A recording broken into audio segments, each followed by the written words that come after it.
Welcome to War and Impeachment. It's Sunday, the 29th of December, the year of our Lord 2019. It's episode 92 with Jason Miller, and we're honored to be joined by Peter Navarro live on the John Fredericks Radio Network, Salem Broadcast Radio Network, nationwide, America's Voice.news, the streaming platform in the United States and throughout the world, and of course, Newsmax TV, the one and only Chris Ruddy, the founder, chairman, CEO, has done such an amazing job, fastest growing cable news operation in the country, now passing 70 million homes. Jason Miller, the senior communication strategist for the 2016 President Donald J. Trump campaign, greatest come from behind victory in the history of presidential politics, and also the transition communications director. Peter Navarro joins us. He's assistant to the president, in charge of manufacturing and trade, and also the architect in the campaign to help President Trump build the scaffolding of the economic policy, which today's, it's a cold and bleak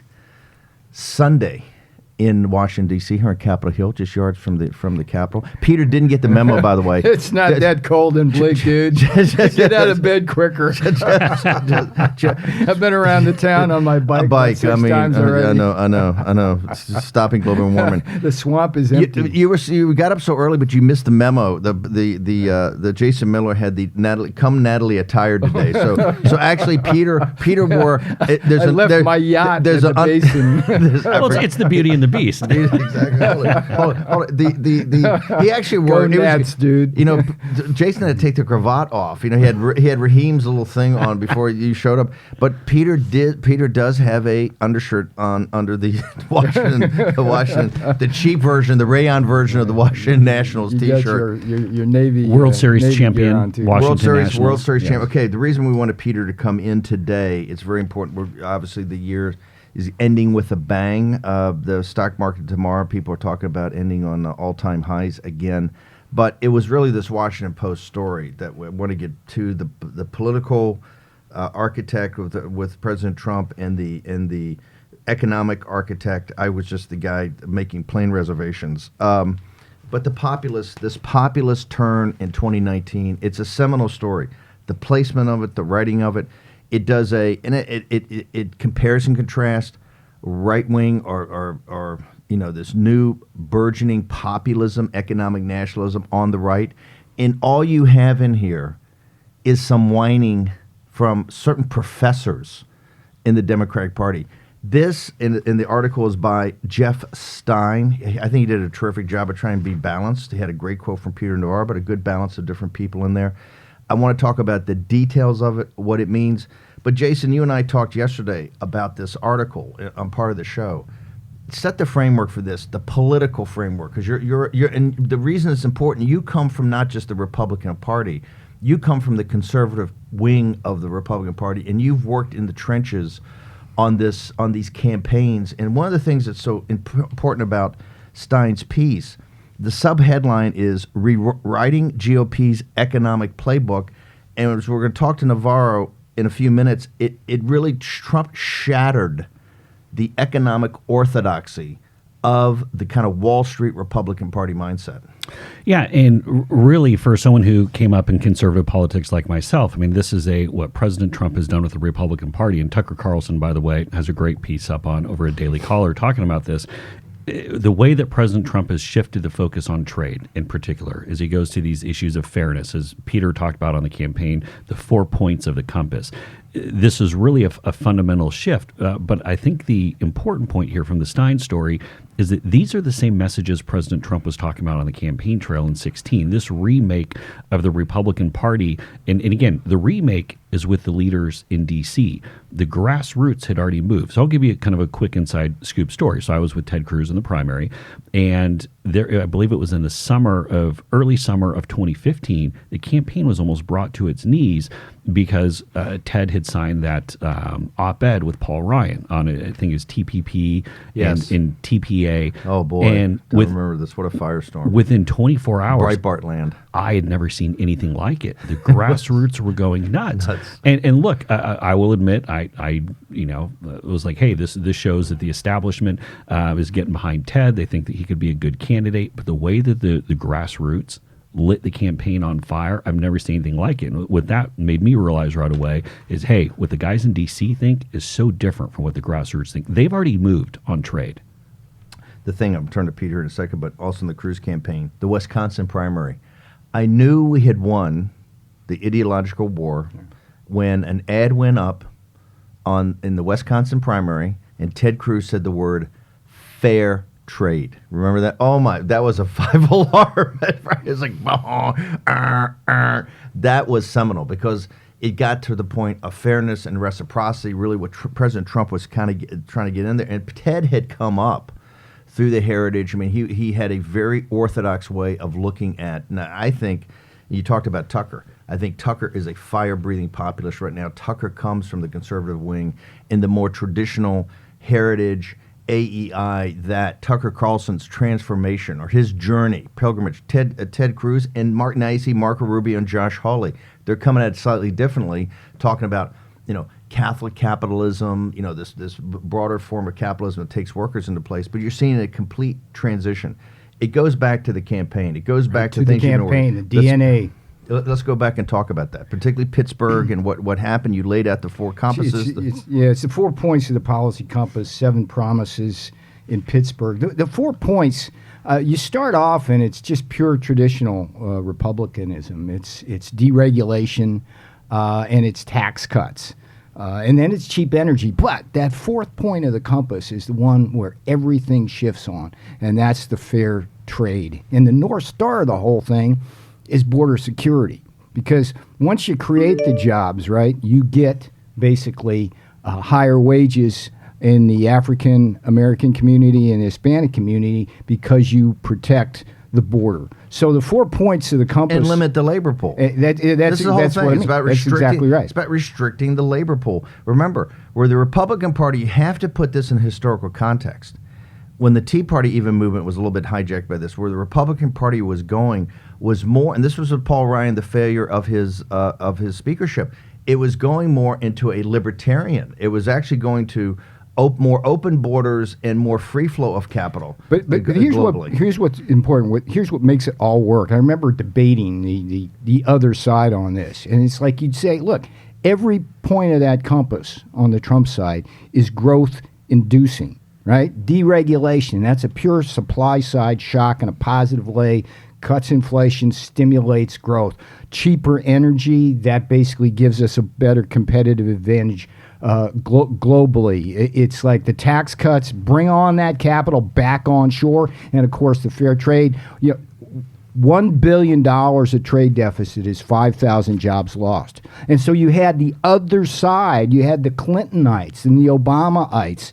They wanted to do just the opposite every time. And this populism does not work unless the economy is booming. 100%. And that's what makes it work. That's what's blowing the mind of the Democrats. The New York Times, the capital markets are on fire. This is all-time highs in the stock market. We're going to see that tomorrow. And this is kind of even a false comparison because there you're talking about the hyper overdrive of the internet market when anything that had .com in it was trading at $9 billion, right? This is party like 1997, but it's a totally different animal. This is real. This is real.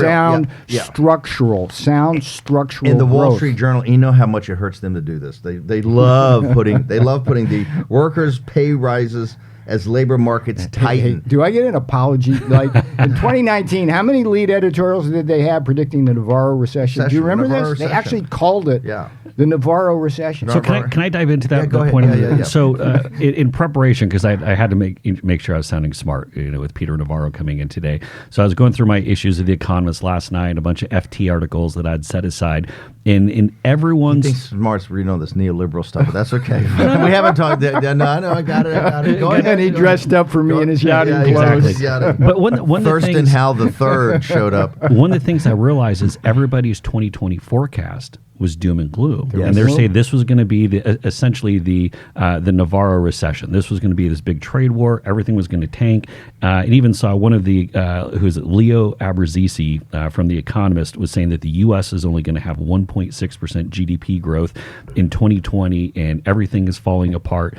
And they've literally had to go and rip up their issues because now the economy is surging. They don't know how to handle it. Why, Peter? Why are the folks in London, around the world, why are they so confused about the U.S. economy and the strength of it? Every single forecast that we had in 2016, 2017 would have us like at 1% growth, 1.5% growth.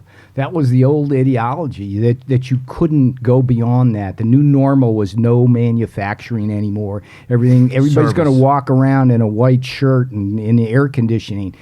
They missed Or that. delivering That's Domino's the pizzas. difference when you create 500,000 manufacturing jobs, when you create 7 million jobs overall, when you have 1 million more job openings than you have people available to that, when you put 2.1 million more prime age workers into this workforce over the last 3 years, those are the people who are sitting on the couches of Obama despair. That's how you beat that growth forecast. They all got it wrong because they did not understand the populist economic revolution of Donald J. Trump.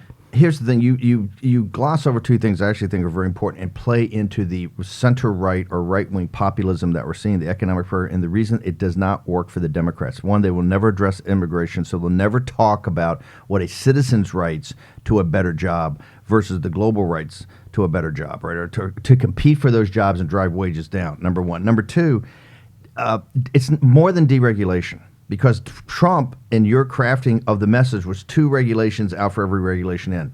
This has been 8 regulations out. And that is because this is deconstruction administrative state. He's taking it even thorough. And this is what it is. It is not, you're going to have a modicum of regulation. You have to. Remember, we're protectionists. We want tough trade deals. You also want security for your workers. You want the safety issues, all that. The deregulation, though, is to unlock the entrepreneur spirit. What the populism on the right is trying to do is break the corporatist, Wall Street, big government control of this apparatus of where it's all finance capitalism, trying to break up to entrepreneur capitalism. I say this on behalf of the American workers, the real This is the key. nobility, This the is the key. people in this country who work with their hands. And Yes. don't forget, Perfect. this is a micro strategy. To your point, Jason, every president before and all their economic advisors, when they think about growing the economy, they only think about macro stuff. What do we do with fiscal policy? What do we do with monetary policy? What do we do with regulatory policy? What President Donald J. Trump does, he also thinks at the micro level. He thinks about shipyards in Panama City or Philadelphia or Marinette, Wisconsin. He thinks about building combat vehicles in York, Pennsylvania, in Oshkosh, Wisconsin, in Lima, Ohio. He not only thinks about it, he goes there and he meets with the workers, shakes their hand, and that spreads throughout the supply chain. You take a combat vehicle plant in Oshkosh, and that spreads to 42 states on the supply chain. And so the Jeff Stein article, the key thing about it, if you read through it, We're giving Stein a shout out. He hasn't been corrupted by the economic. Oh, he will. The post editorial team is they're going to be like, Stein, what are you doing? Steve Bannon was praising you on War Room. You're out of here. And they should know when I fall in this thing. So as soon as I saw it, by the way, Navarro didn't even see the placement. I will say the Washington Post editorial board got smart because they buried it on the site pretty quickly. Poor Jeff is going to be in the Culpeper division like pretty covering soon. town council Covering meetings. town council. Right. But here's Populist that. If you read his story, here's the missing headline from it. National Democrats no longer know how to talk about the economy because of President Donald Trump's successes. This is the key of this article, is that the sniping by the Democrats is from a couple of professors and a couple of guys running these interest groups or these good government groups that are not particularly relevant. You don't see any real counter argument from the campaign trail of what the Democrats should. They can't talk, and they particularly can't talk to working people about the economy. It's worse than that. Everything that comes out of their mouth is either a tax hike or putting somebody out of work with a promise that they're going to find another job for them somewhere else. I mean, they want to take the entire petroleum industry and wipe out Texas, the Dakotas, Wyoming, and Pennsylvania and think that that's going to work. I mean, where are these people going to go? And everything that they want to do, I mean, that's trillions of dollars of tax But it's also hikes. not energy independence. It's full spectrum energy dominance. That's the difference in Trump's mentality. This was full spectrum. The real tax cut to the American consumer, not just the jobs created, the energy. It's massive. I started in this town back in the 70s. I was like worked for a summer at the Department of Energy. And all we were trying to think about was how to get off foreign oil onto coal and nuclear, because we were getting killed by the OPEC oil cartel and having to send troops over to the Middle East, right? Never, ever in my wildest dreams did I thought the solution was to create this country as the biggest exporter and producer in the world. That just did not enter anybody's equation. The Center for Economic and Policy Research, I do want to, because Stein's article is actually quite balanced. That's the power of this thing, right? But it's really the real walkthrough of economic kind of conservative, center-right, right-wing economic populism. He does have Dean Baker in here from the Center for Economic and Policy Research. I think they do some good stuff. But they say all of Navarro's stuff is just happy talk. When you look at it, it's really back to the Reagan playbook of trickle down, that the tax cuts really went. As much as Navarro and Bannon like to think that the corporate tax cuts came back, the cash is still doing stock dividend payments, stock repurchases, and it all went to the 1%. Dr. Navarro, how do you counter that? Well, let's talk about tariffs. I mean, the Trump tariffs. Donald J. Trump, he's a tariff man. Let's look at the different things. Let's look at U.S. Steel, for example. Right now, because of the steel tariffs, U.S. Steel is putting about $3 billion of new investment into places like the Gary Works in Indiana, the Moan Valley Works in Pennsylvania, and they're hedging their risk because they're dependent on blast furnace. They're building an electric arc furnace. I think it's down in Alabama, right? That's the kind of thing that's happening because of the Trump tariffs. We're seeing a tremendous amount of investment from foreign auto companies, particularly Hang on, just another thing, because people are encountering. How do you? What's they just announced they're shutting down a plant and 1,500 jobs. Because you're saying the tariffs don't protect them all, they do have to face a world of real world economics. See, that's a beautiful example of how that was an internal business decision, moving things around on the U.S. Steel chessboard, which they had to make, and that was a piece that they had to sacrifice in order to hedge their risk with electric arc furnace. Right, electric arc furnace is a newer form of technology they had to adopt. But $3 billion of investment into this country in key places so that they can be the most modern steel factories in the world. That's the kind of thing. If you look at the China tariffs, we got $300 billion worth of tariffs in place. They're defending our technology. The threat of tariffs that the president uses, we've got foreign auto companies coming in here, billions and billions and billions of dollars are coming into places like Tennessee from Japan because of the tariffs. I think the argument in 2020 is going to be, is it the trade policy we're growing because or in spite of, right? And it's clear, if you understand this, it's because of, and that just galls people. That's the populist argument here. That's that's the difference between Donald Trump and everybody else. To Baker's thing about the 1%, this is where you see, because I know the corporate tax cut was a thing about, what you want to do is turbocharge capital expenditure in this country. Is what Rubio and others, and this is why I think the power of the revolution that I don't think Jeff, the writer at the Post, quite gets, it's how it's broadened out into the Republican Party. You have Marco Rubio, Josh Hawley, these rising, Rubio's trying to repurpose himself for 2024 or beyond. You're seeing, and I believe when Nikki Haley really starts getting focused, she's going to be leaning into this hard, not just going back to the Republican orthodoxy playbook. Josh Hawley's talking about this, these rising stars that you're starting to see talk about this. But is this where you see Rubio's, his bill he wants to have passed that stops the stock repurchases, stops the dividends, and make sure the corporate capital is plowed back into capital expenditure? I think it's important to understand the importance of the tax cut. You have to divide it into two things. The personal income tax, that's like a pure Keynesian stimulus, right? But the real game, just the saying, somebody was fighting for the 44% for over $5 million for Wall Street, Silicon Valley, and Hollywood. Just saying. Just saying. Yeah, but the real populist part of that thing, paradoxically, is the corporate income tax.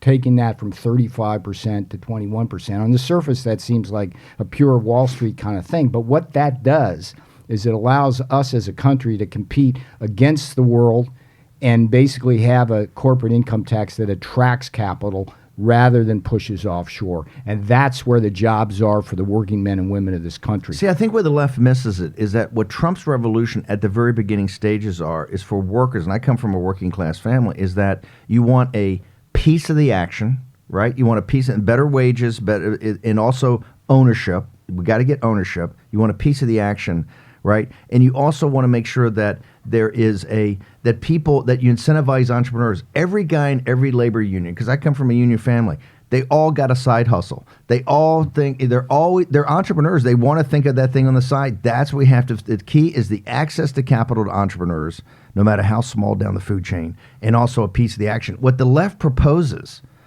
is essentially fantasy. And when I say that, every one of their proposals, not just more government interaction, but it's really based on this concept of modern monetary theory, which is the redefinition of money, right? And that is so risky when you look at it. You know, all their things about the Green New Deal, all of that. My favorite is the free health care for illegal immigrants. Yeah, I think that hand raised. Go get that hand raised up We there. got about a minute to go. What, in your judgment of the politics, Brother Miller, of looking at this and the politics of what the Washington Post laid out on their front page yesterday, how do you see this affecting the politics of the here and now?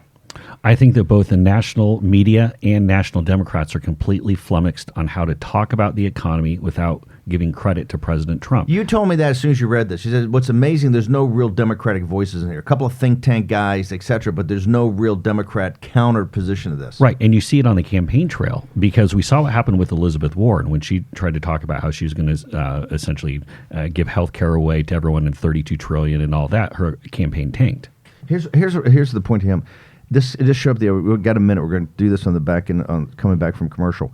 When they asked him the question on China, you cannot be a populist and not address the hegemonic influence of China in its economy and the slave labor that they have with their people. You can't be a populist. And the Democrats don't know how to address that. And the reason is why we lost over 70,000 factories and over 5 million manufacturing jobs to China's economic aggression, beginning in 2001 when China was allowed to join the World Trade Organization And because of a vote in that building about, 300 yards from this building? The Capitol Hill. The Capitol Hill. We're going to take a short commercial break. War room impeachment. We're talking about the reason they got to get rid of President Trump is because of this roaring economy. We're going to return in just a second with Jason Miller. Go to warroom.org, and Peter Navarro will be back with the economics and politics of impeachment next on War Room Impeachment.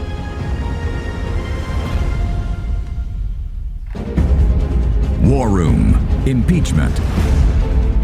Here's your host, Stephen K. Bannon. Welcome back, live on Capitol Hill, episode 92, War Room Impeachment, 29 December, the year of our Lord 2019, not just as a year ticking down, but a decade. We're going to have a special on New Year's Eve, 10 years after the review of the last 10 years from a populist, economic, nationalist point of view. And on New Year's Day, we're going to have looking forward.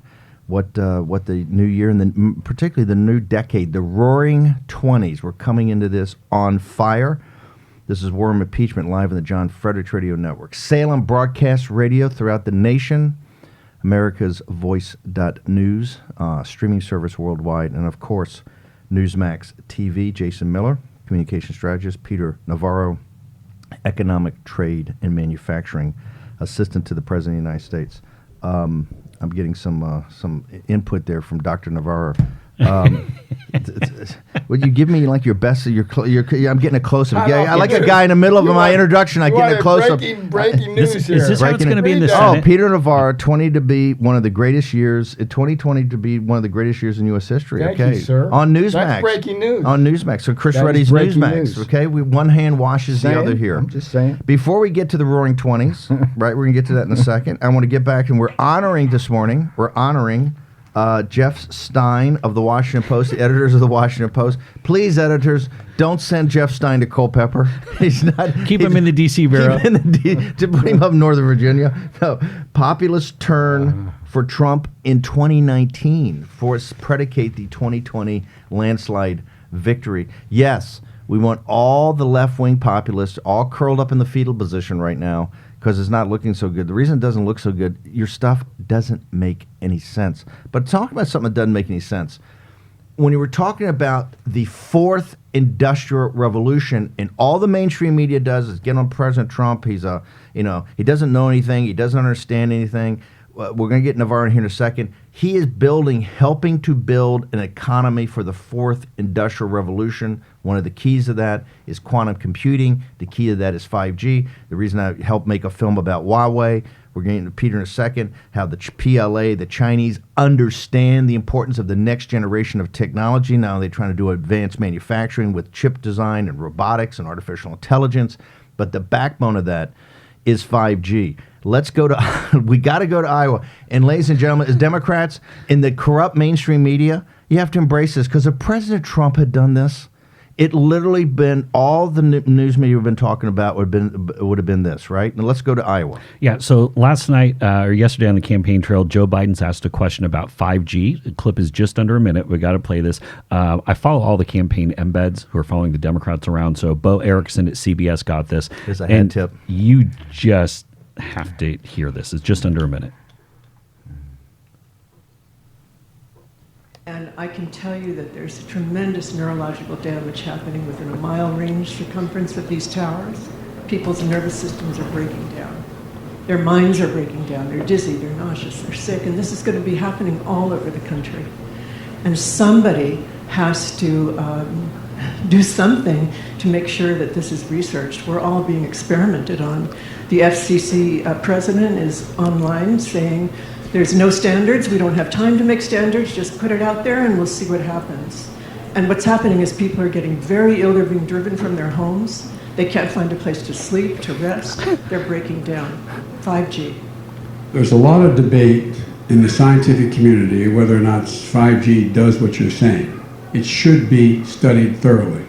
We should have scientific evidence that in fact it is or is not doing what it's asserted to do, number one. Number two, we also have to take a look at what's happening with the entire industry in terms of our privacy. No, okay. On President Trump, on us for getting out of Paris, which we now know from the Financial Times reporting, the Chinese were building $500 billion, $500 billion of coal plants. They had because Trump doesn't understand the science of the climate. The New York Times lead story today, I believe, at least on their website, is how President Trump's destroyed basic research at the university levels, particularly around climate. People are so tied. Democrats, no, Joe Biden, there's no debate about this, right? This is the whack job. He doesn't know what it is. I mean, that's the thing. And so I tweeted out last night, I was like, Joe Biden, leading Democratic candidate for president in 2020, doesn't know what 5G is. So I put a tweet out, which I do got to give a shout out to a gentleman named Bill Forsman who replied to my tweet. He goes, Biden thought 5G referred to Hunter's bar tab last night. Whoa!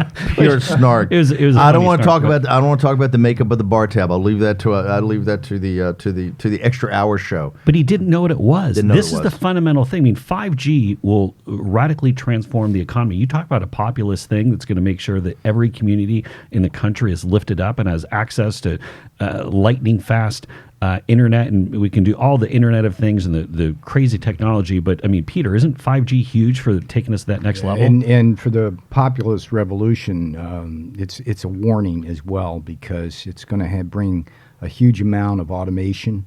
Yes. And the Internet of Things. Are going to have to adapt quickly to that. That's one of the emphases of the Trump administration is worker skills.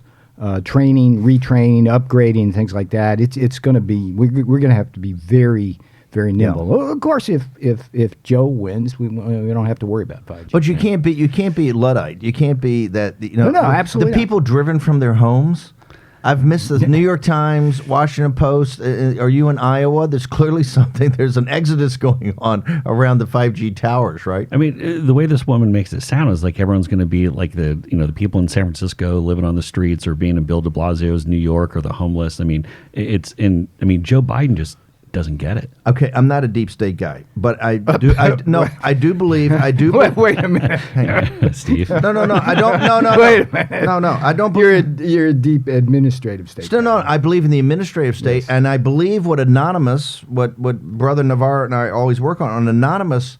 What Anonymous calls it, The lead, what the chronicler of the coup, what Anonymous calls is the steady state. Okay, and the way they roll, you can see the way they roll. And I want to go to this Federal Reserve. I want to go to this report, this study, blazing headlines. Trump's tariffs not only don't work, hurt workers, wages down, unemployment down. And you see that headline, you go, whoa, and the timing of it, right? This is the way the system works. It's not deep. It's in your grill, okay? So it's not deep. It's a steady state that's right there. Brother Miller, talk about it. I want to have Navarro jump in here because this is very important. This is the way people get confused. Yeah, so there's and Peter's obviously going to be a much better expert on this, but some of the researchers. But the important thing is you're the political guy. You read it as a political, the way people process it politically, right? The way they think about it. And the way they process it politically, here's even a right-of-center website, Trump tariffs backfired, Fed Reserve study found. And I have not read the entire paper. I mean, it's pretty lengthy in detail, but does talk about upsetting the supply chains and how it's essentially their underlying argument is it's making the U.S. less competitive in the manufacturing sector. And so, Peter, we're seeing all these great news with jobs numbers and the exploding economy.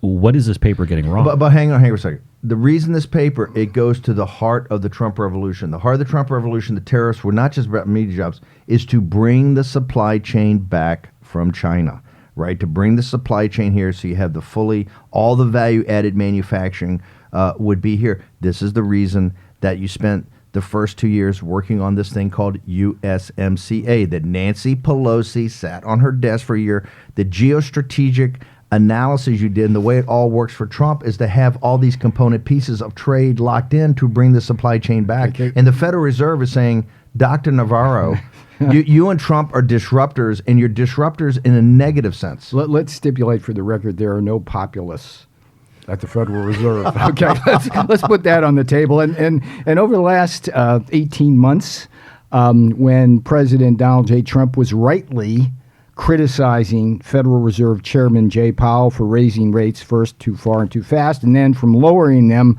too slowly. Every time Jay Powell opened his mouth, he would blame the economy on what? Trade tensions, rather than what was obvious, which is the lowering of the interest rates, which we desperately needed. So first of all, there's a huge credibility problem there. Second of all, the Federal Reserve has never gotten anything right over the last 4 years in terms of projecting growth in the Trump economy. They're consistently wrong. This is how to lie with statistics. Let me just read one sentence. Bear with me on this, folks. We begin by regressing the industry-level outcomes on interactions of measures of the three channels with a set of month dummies. Okay, so when you read the headline, is that from the report? That's right from the report. What does that even mean? What does that even mean exactly? My brain hurts already. Month dummies, right? So when you read the lead that says like, "Oh, tariffs are the blame for X," just remember it's based on month dummies, and I don't know if those are numbers or people at the Fed itself, but I'm telling you, this is the problem with this town. There's a lot of idea laundering that goes on. It's not just the think tanks, right? It's not just the think tanks. It's also these quasi-government and government operations, which are fundamentally hostile to the Trump revolution. They do not like supply chains moving from sweatshops. They love the pollution havens over there because they worship at the god of cost efficiencies. They don't see the big picture. They don't see that if you locate the supply chain here in the United States, it's both better for national security reasons and economic security reasons. So explain to people one more time how USMCA we're always going to lead with. Why in USMCA, Japan, the South Korea deal, he's done more than 3 years. Normally a trade deal gets done every 5 years, and it's on page 20. He did 5. He did 5 in the first 3 years. But they had a strategic intent to it, correct? Make America great again, America first. And get your supply chain here. Here's the problem. What we learned with China taking us apart in the 2000s was that you can't move your original equipment manufacturer over to China without the supply chain following. So if you lose 5,000 workers when a Ford factory goes from Detroit over to Shenzhen, right? What you really lose is about 60,000 workers because the supply chain suddenly went over there. And so what President Trump understands at the visceral level, at the worker level, at the populist level, at the workers who work with their hands level, is that you have to have a strong manufacturing base, and that means a strong supply chain 7 tiers deep.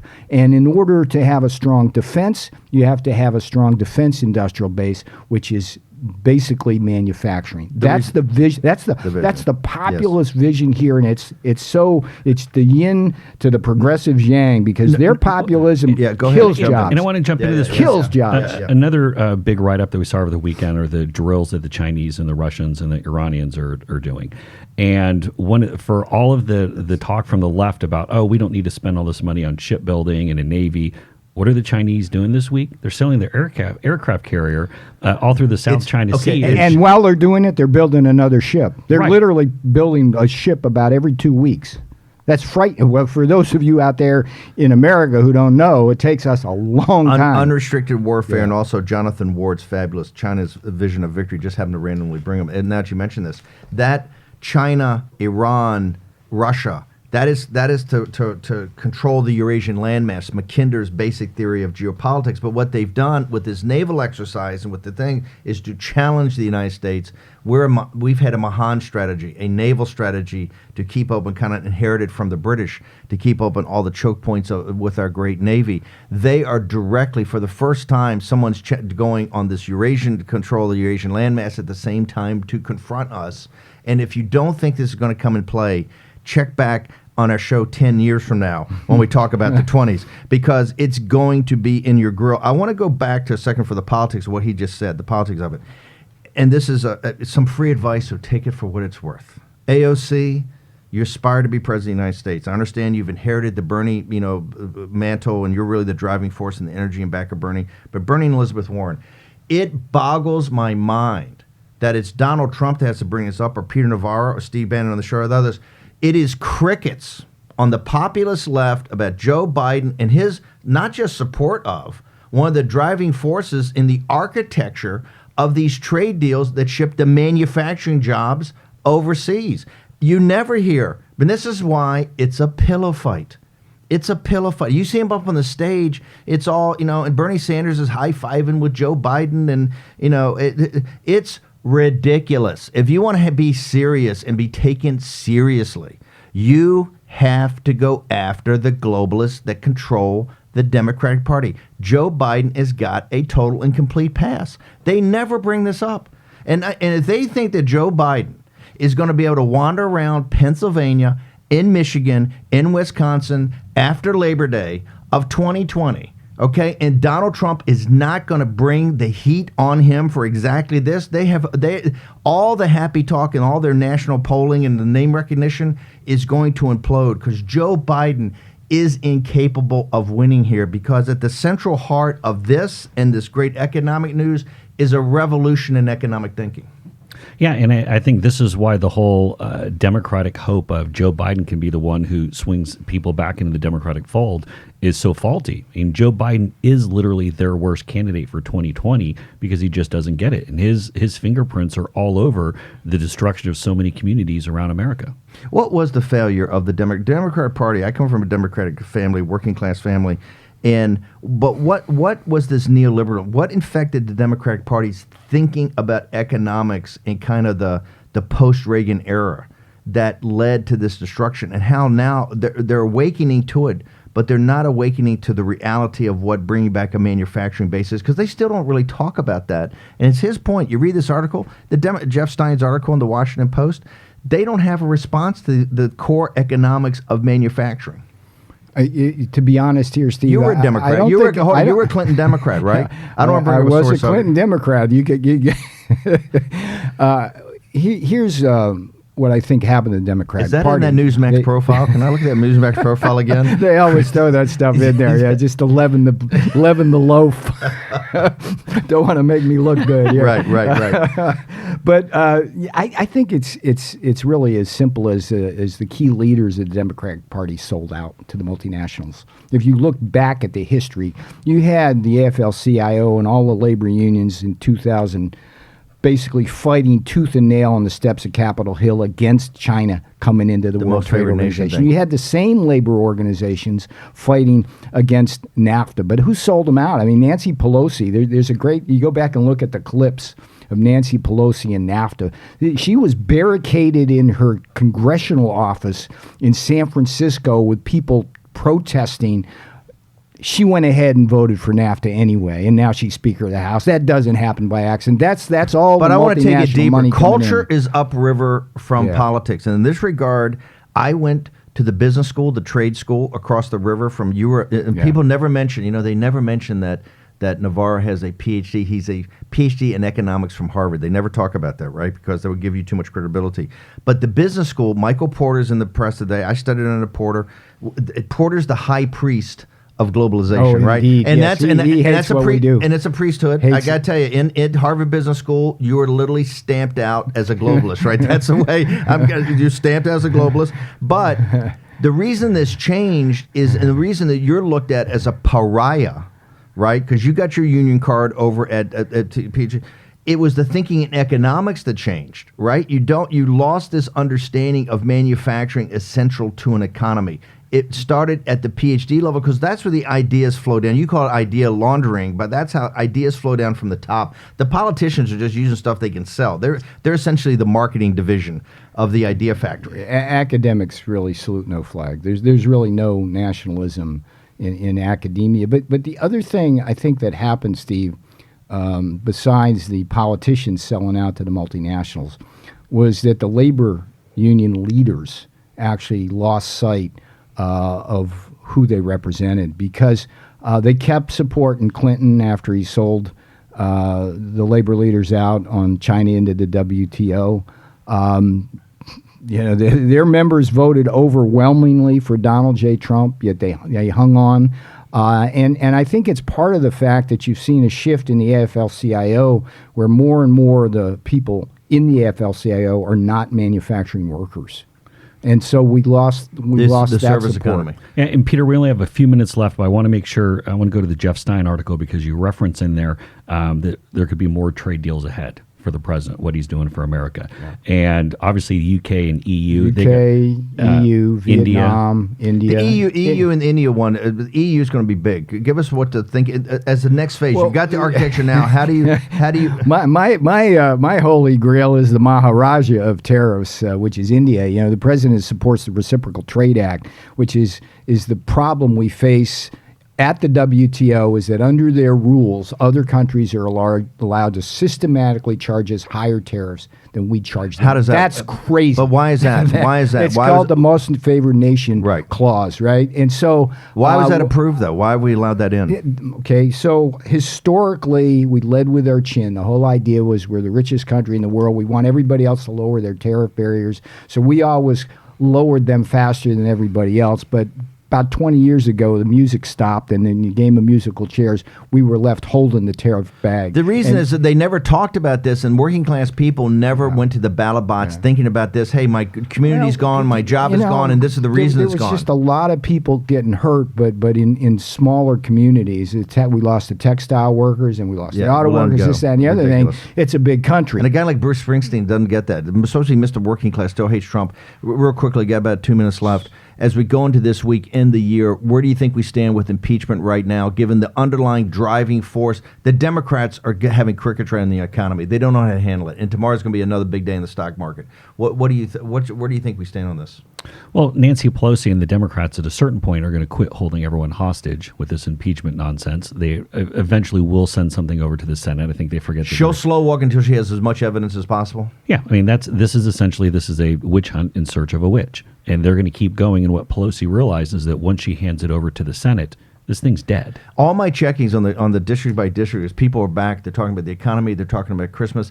Impeachment's not on the front of anybody's mind, except for this kind of hardcore radical orange man bad crowd on the far left of the Democratic Party. Right, and even Democrats know that it's going nowhere. That's why Rasmussen had polling out yesterday saying that 3 out of 4 Americans know that there's zero chance that President Trump is being removed from office. Okay, this is War Room Impeachment. We'll be back tomorrow morning. Now, remember, here 7 days a week until the day after the exoneration of Donald J. Trump, the 45th President of the United States, who was impeached by Nancy Pelosi in this kind of radical house. Make sure you go to the Washington Post, Jeff Stein's last major article on the front page before he goes to the Culpeper City Council to cover that. Culpeper Bureau Chief. Culpeper Bureau Chief. Okay, warroom.org. How did everybody go there? Absolutely. And most important, subscribe to the podcast. It pops right to your feed. It's all free. Everything's free. And leave a review. If you can do it, leave a review. The only thing we ask you. Okay, Stephen K. Bannon, War Room Impeachment. I want to thank our good friend Peter Navarro, the assistant to the president for trade and manufacturing. Fantastic job. Great helping the president. You've been there from the beginning. Okay, see you tomorrow morning, 9 a.m. War Room Impeachment.